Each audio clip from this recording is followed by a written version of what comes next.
पापी है, दुष्ट है, जो भी है, लेकिन उनका जब बल आता है भजन करने के लिए तो आनंद ही आनंद आता है और कुछ नहीं। क्योंकि वो तो है ही आनंद प्रदायिनी, उनका नाम भी आनंद प्रदायिनी। सुख दुख के जो मोह था पहले, अब कुछ नहीं है। सुख आए तो ठीक, ना आए तो ठीक। सुख दुख का विषय वो संसारियों के लिए है, हमारे लिए विषय ये नहीं है। हमें सुख दुख दोनों बराबर देखते हैं। दुख आए तो इनकी तरफ देखते, सुख आए तो इनकी तरफ ही देखते।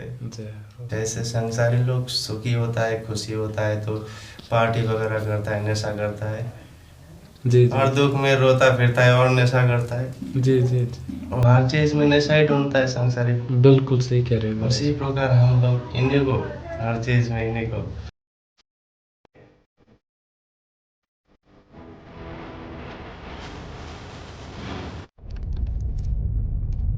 आप सभी प्रेमियों को श्री बलधाम से जय श्री राधे राधे।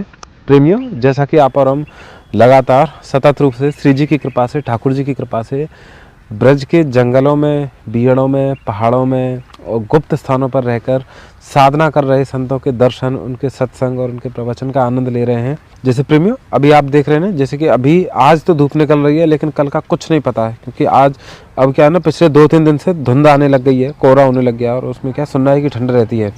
तो इसीलिए प्रेमियों, अब जैसे जैसे यानी कि श्री जी की कृपा से जो जो संतों के साधना में उपयोगी जो संसाधन हैं, थोड़े थोड़े यानी कि कुछ गर्म कपड़े हैं, या फिर कुछ जैसे भोजन प्रसादी में जो यानी कि जो गर्म चीज़ें होती हैं, मतलब जिससे थोड़ा सा सर्दियों में अच्छा रहता है, ऐसी चीज़ें जो यानी कि हमारे ब्रज में प्रचलन में होती हैं, जो सामग्री जिससे थोड़ा ठंड से बचाव होता है। और क्योंकि अब देख रहे होंगे प्रेमियों, ये ब्रज के खेत खलिहान है, हरे भरे आपको दिखाई दे रहे होंगे, कितने सुंदर दृश्य हैं, प्रतीत सुगम प्रतीत हैं। और तो इन्हीं जंगलों में रह के ऐसे ही दूर दराज स्थानों पर रहते संत महात्मा भजन करते हैं, तो उन्हीं की सेवा में हम आए हुए हैं। महाराज जी राधेश्याम,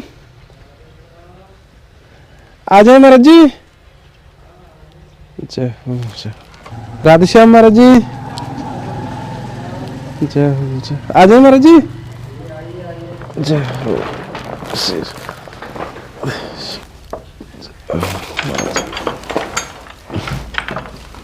जय हो। महाराज जी कितना सुंदर मंदिर बनाया हुआ महाराज जी आपने तो ये। जी जी, जय हो। प्रेमियों, ये मानो स्वर्ग में आ गए, श्री जी के चरणों में आ गए। जय हो लाडली सरकार की। लाडली का ही नहीं है। जय हो। हम तो उनके दास हैं, उनके साथ रहते हैं बस। धन्यवाद महाराज जी, आपको भी श्री राधा कृपा है इनकी महाराज जी। बिल्कुल इन्हीं का कृपा है, जो भी होता है। बिल्कुल सत्य महाराज जी। तो महाराज जी यहीं पे आनंद से भजन। जी जय बहुत बढ़िया, बड़ी कृपा है श्री जी की महाराज जी की, संतन के श्री चरणों के दर्शन हो जाए हमारी लाडली जी की बड़ी कृपा से। बिल्कुल लाडली जी का ही कृपा से बस भजन कर पा रहा हूँ, इतना बल है उन्होंने दिया है। उन्हीं का दिया बल है महाराज जी, बिल्कुल सही कह रहे हैं। बिल्कुल नहीं, हम जैसे जीवों का तो बिल्कुल सामर्थ्य नहीं कि उनकी लीला को भी वर्णन सुनने को भी सामर्थ्य नहीं हमारे अंदर। तो हम इतने पापी है, दुष्ट है, जो भी है, लेकिन उनका जब बल आता है भजन करने के लिए तो आनंद ही आनंद आता है और कुछ नहीं। क्योंकि वो तो है ही आनंद प्रदायिनी, उनका नाम भी आनंद प्रदायिनी। जय हो जय। जो भी आता है इनके शरण में बस आनंद ही आनंद अपार आनंद है इनके चरणों में। तो बिल्कुल सुख दुख के जो मोह था पहले, अब कुछ नहीं है। सुख आए तो ठीक, ना आए तो ठीक। महाराज जी क्षमा करना, मतलब जैसे ये जैसे चर्चा जैसे कह रहे हैं सुख दुख का विषय, मतलब कैसे अभी महाराज जी कैसे हैं अभी यहाँ पे, जैसे आप रह रहे हैं तो आनंद से। जी आनंद है। सुख दुख का विषय वो संसारियों के लिए है, हमारे लिए विषय ये नहीं है। हमें सुख दुख दोनों बराबर देखते हैं। दुख आए तो इनकी तरफ देखते, सुख आए तो इनकी तरफ ही देखते। मतलब हर स्थिति में यही है जो भी है। बिल्कुल जैसे संसारी लोग सुखी होता है, खुशी होता है तो पार्टी वगैरह करता है, नशा करता है जी, और दुख में रोता फिरता है और नशा करता है। जी जी जी, और हर चीज में नशा ही ढूंढता है संसारी। बिल्कुल सही कह रहे हैं। उसी प्रकार हम लोग इन्हीं को, हर चीज में इन्हीं को। आपका हर चीज यही है, यानी कि अगर आनंद हो गया तो भी श्री जी, और यदि कुछ ऐसा लगा कि ये तो परीक्षा हो गई तो भी श्री जी की कृपा। जी जी, प्रारब्ध आए भी तो उनकी तरह भी देखना है। बिल्कुल आनंदमय है जीवन, कोई दुख ही नहीं है। तो महाराज जी थोड़ा सा यदि आपकी कृपा हो, थोड़ी सी, जैसे आपकी यात्रा कैसे शुरू हुई, क्योंकि हम जैसे जो या तो कह लें कि नए साधक भी नहीं कह सकते हम तो अपने आप को, ये भी मतलब उस लायक भी नहीं है, लेकिन यदि कभी चेष्टा करें कि भजन मार्ग पे चला जाए तो कैसे महाराज जी, क्या आपकी यात्रा कैसे शुरू हुई? हमारी यात्रा तो देखिए, सबकी यात्रा कई जन्मों से चलते आ रहा है। बिल्कुल। इस जन्म का जो यात्रा है वो कुछ प्रारब्ध था मेरा, वो भोगे 30 साल तक जी हमने संसारी जीवन बिताया। हम पहले नॉन वेज का रेस्टोरेंट में जॉब करते थे पहले, तो उसी जगह नॉन वेज 14 साल काम किया कम से कम उस स्थान पे। जी। तो तब तक महाराज जी नहीं पता था कि ये मतलब यदि हम ऐसा काम कर रहे हैं तो ये तो मतलब पहले बिल्कुल भनक भी नहीं थी? नहीं। तो उस 14 साल के अंदर कुछ ऐसे विषय काम भोग की इच्छा जागृत हुई थी, जिसके कारण हमने रिलेशन बनाया था किसी लड़की का संग जी। तो उससे ठीक चल रहा था, फिर बीमारी तो अपने अंदर है। ये जो छोटा टूटा ब्रेकअप हुआ ये सबसे कुछ नहीं, बीमारी तो अपने अंदर है। बिल्कुल। तो बीमारी ने हमको बना लिया, पकड़ लिया, आसक्त कर लिया नशा में। नशा की तरफ खूब आसक्त हुआ मैंने। फिर ऐसे करते करते बहुत साल हो गया, 8 साल 10 साल हो गया जी। सोच था क्या, पहले सोचता कि वो चला गया तो मेरा जीवन खत्म। मतलब पहले ऐसा विचार करते थे कि जिनके साथ यानी कि जो रहन सहन था, अगर वो छूट जाए तो जीवन खत्म हो जाएगा, तो ऐसे विचार थे। जी जी, ब्रेकअप हुआ तो हम सोच रहे थे मेरा लाइफ खत्म और आगे बढ़ने की कोई इच्छा नहीं थी। फिर ऐसे नशा करते करते फिर तंग आ गया, मतलब मन डिस्टर्ब हो गया कि क्यों कर रहे हैं। अच्छा, उसके बाद नशा आदि ज़्यादा करने लग गए थे? जी जी। फिर करते करते फिर नशा मुक्ति केंद्र में गया, 11 महीना ट्रीटमेंट किया हुआ जी। फिर वहाँ से निकलते सीधा हैदराबाद पहुँचे कोई काम के लिए।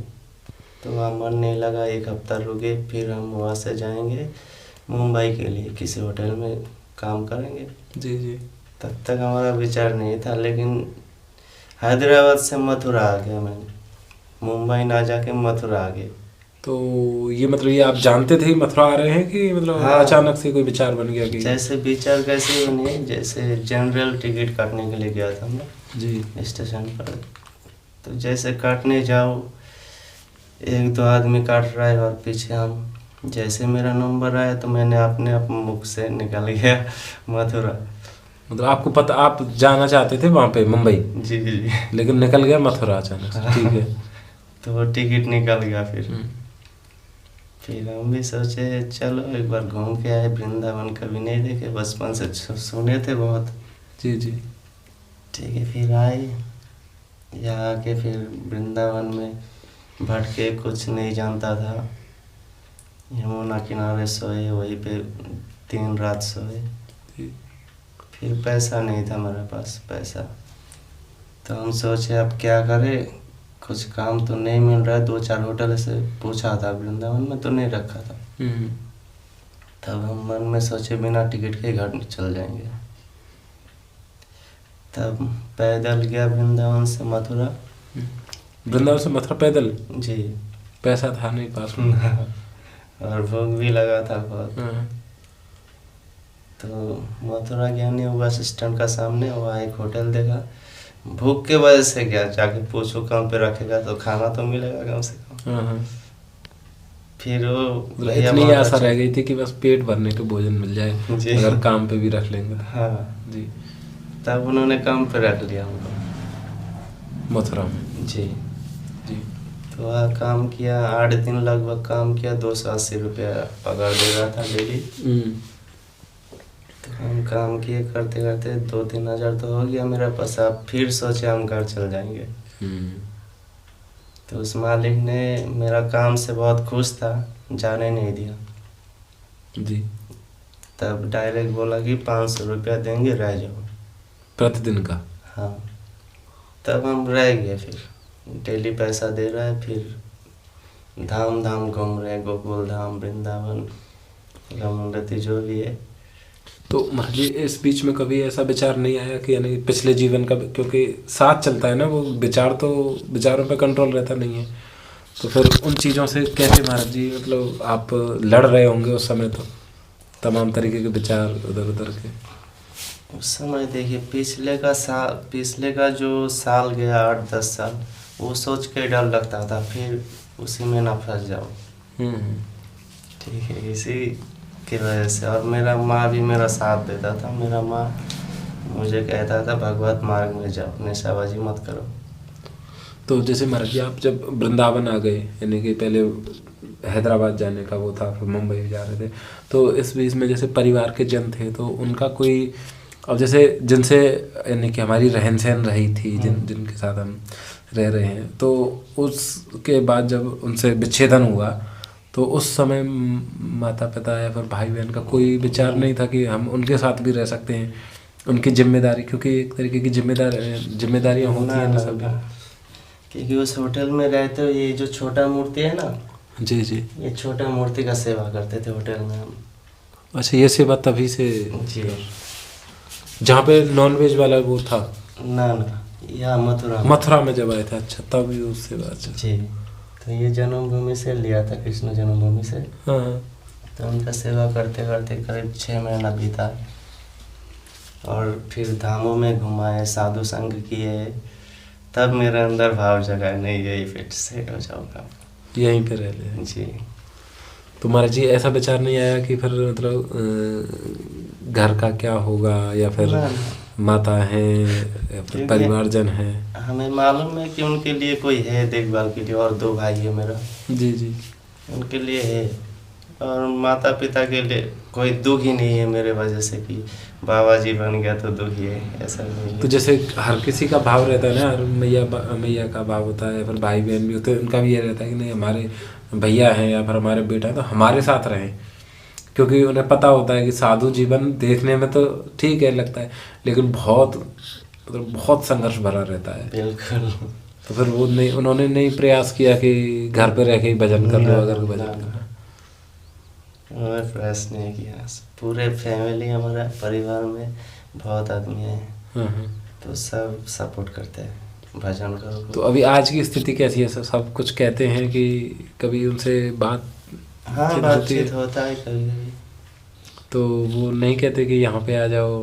ना ऐसे डिमांड नहीं करते। उन लोग को पता है ना भक्ति के बारे में, और वृंदावन के बारे में पता है। तो अब महाराज जी अब पिछला जो जीवन था वो बिल्कुल ही है, मतलब विस्मृत हो चुका है, वो डिलीट हो गया वो।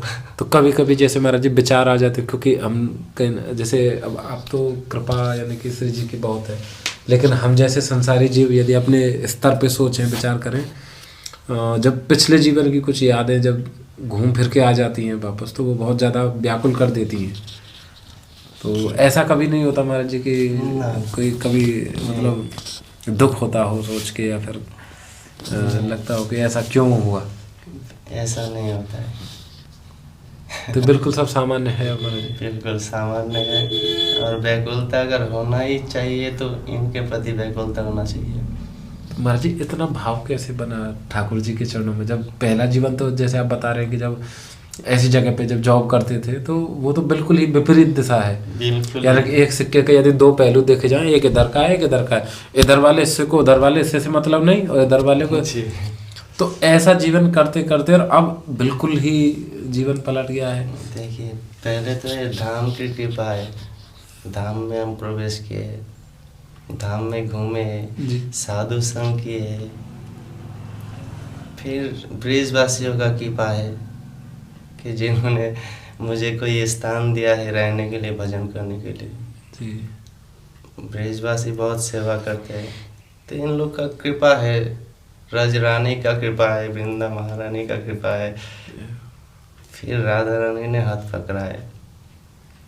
ठीक है, बरसाना पहले एक बार आए थे मथुरा से काम करते करते, रहने के लिए आए थे जी, आप काम नहीं करूँगा, आप बाबा जी बनूँगा। ठीक है, तो आए तो 2-4 दिन रहे तो मन नहीं लग रहा था, फिर चले गए हम वृंदावन जी।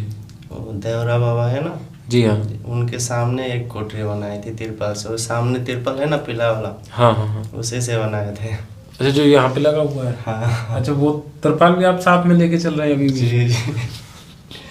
ये संघर्ष दिखाता है कि इस चीज़ की आवश्यकता आगे रहती, छोड़ नहीं सकते। मेरी आखिरी कमाई का निशानी है, इसलिए लेके घूम रहा हूँ। अच्छा, वो यानी कि उससे जो श्रम करके जो मिला था वो साथ में। जी, और एक मोबाइल था मेरा, बस वो बेचा है मैंने 3500 रुपये में, फिर ये मूर्ति लाया। लेकिन ये तो जीवन। अच्छा, उसी के बदले अब ये यानी कि अब श्री जी की जो प्राण धन बन चुके हैं अब, क्योंकि ये तो जीवन पर्यंत ही सेवा श्री जी की मिल जाएगी। महाराज जी, तो बड़ी कृपा है श्री जी की। तो महाराज जी जैसे बताते हैं, जैसे हम जो अक्सर सुनते हैं, सभी जो भक्त वैष्णव धाम आते हैं तो वो बताते हैं कि जैसे धाम आना संभव नहीं है, यानी कि जब तक श्री जी की कृपा ना हो, ठाकुर जी की कृपा ना हो, तब तक धाम आ भी जाएं तो यहाँ पर रहना बहुत दुर्लभ है, यानी कि टिक नहीं सकते। बिल्कुल।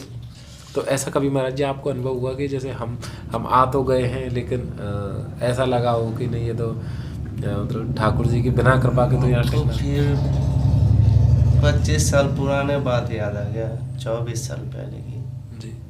तब हमारे वहाँ जैसे राधा कृष्ण के रूप में सज के फिर नृत्य करता है घर घर में जाके हमारे वहाँ। ठीक है, तो उसमें हम राधा बने थे।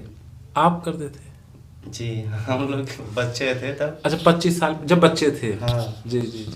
तब हम लोग वैसे नृत्य क्या करते थे, राधा कृष्ण के स्वरूप में आके। जी जी जी।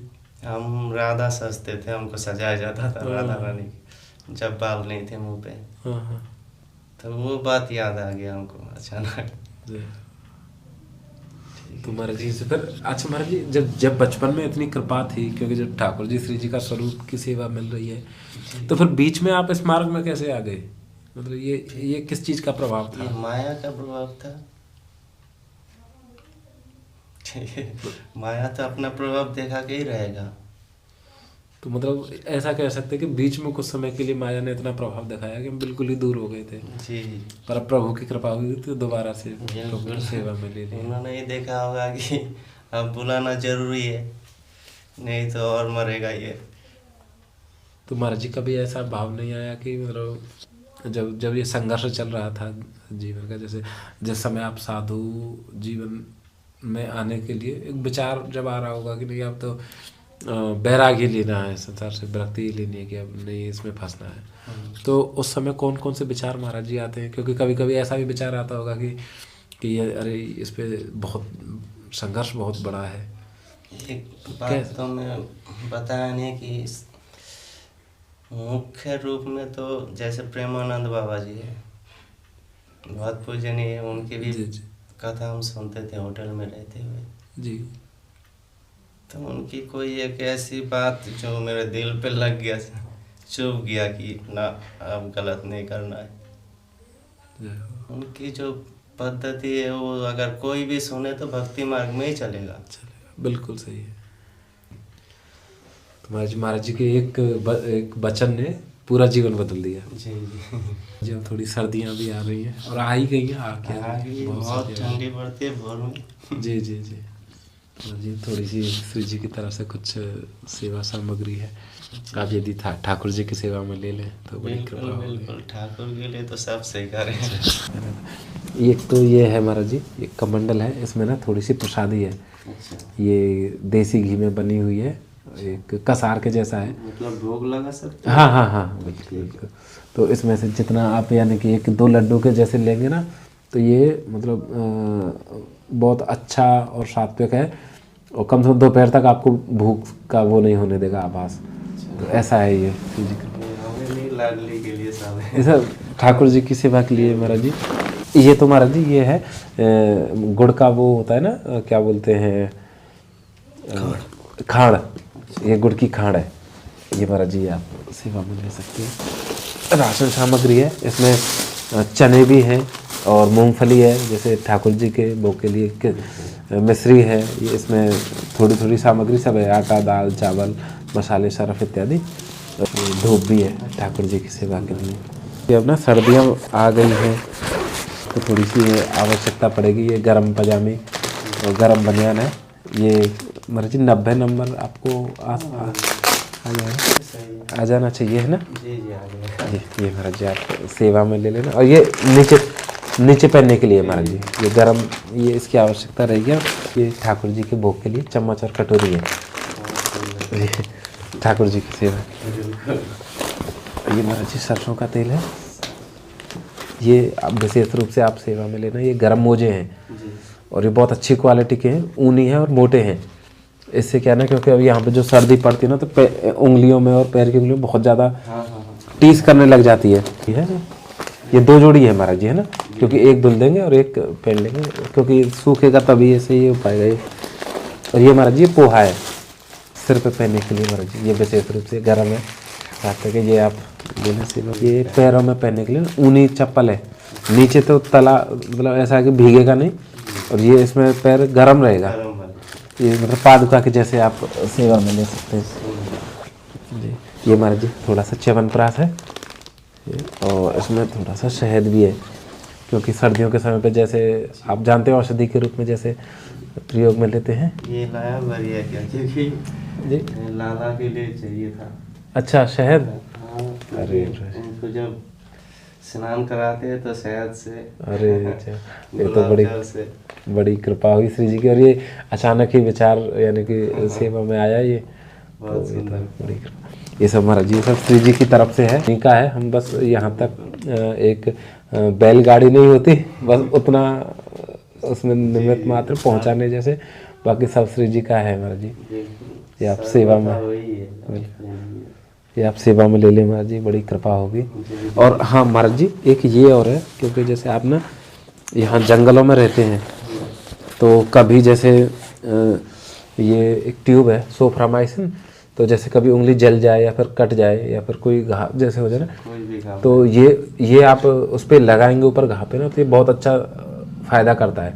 तो ये आप महाराज जी जरूर रखें ये आप, क्योंकि आपके पास आसन पे महाराज जी शायद एक ही ये कंबल है हल्का, तो ये भी एक महाराज जी आप सेवा में ले लेंगे ना, क्योंकि सर्दियाँ बढ़ेंगी तो ये और महाराज जी आप सेवा में लेंगे, क्योंकि अब ना सर्दी लगातार बहुत बढ़ेंगी यहाँ से आगे, क्योंकि दिसंबर शुरू हो गया। हाँ बहुत ठंडी है महाराज जी। राधे श्याम महाराज जी, राधे श्याम महाराज जी। महाराज जी ना इस त्रिपाल के बारे में बता रहे थे कि ये महाराज जी के साथ ही, यानी कि कुटिया भी बदल दी और यहाँ पे आए तो ये अभी भी साथ में है। मतलब संत प्रेम ऐसा नहीं है कि कोई जीवित वस्तु ही हो, निर्जीव भले ही हो, लेकिन उससे में भी हर कण में वो प्रेम देखते हैं। अच्छा महाराज जी राधे श्याम। अच्छा महाराज जी यही यहाँ पे ये बहुत सुंदर आपने ये बनाया हुआ महाराज जी, ये बगीचा धीरे धीरे बन रहा है। वर्षा में लगाएंगे फिर। हाँ वहाँ तक सूख जा रहा है ठंड में जी, बहुत सुंदर। अच्छा महाराज जी ये स्नान के लिए बनाया हुआ है आपने? तो नल, अच्छा पानी खा रहा है, तो वो तो ये शायद या क्षेत्र को ही पानी ऐसा ही होगा। तो पीने के लिए महाराज जी कहाँ से पानी की व्यवस्था? भीतर से लाते गाँव के भीतर। अच्छा गांव से ले आते हैं साइकिल पे रख के। तो संतन को एकदम सात्विक रहे, कोई ये नहीं है कि कोई विशेष ही हो। ये महाराज जी का स्नानागार है यहीं पे महाराज जी।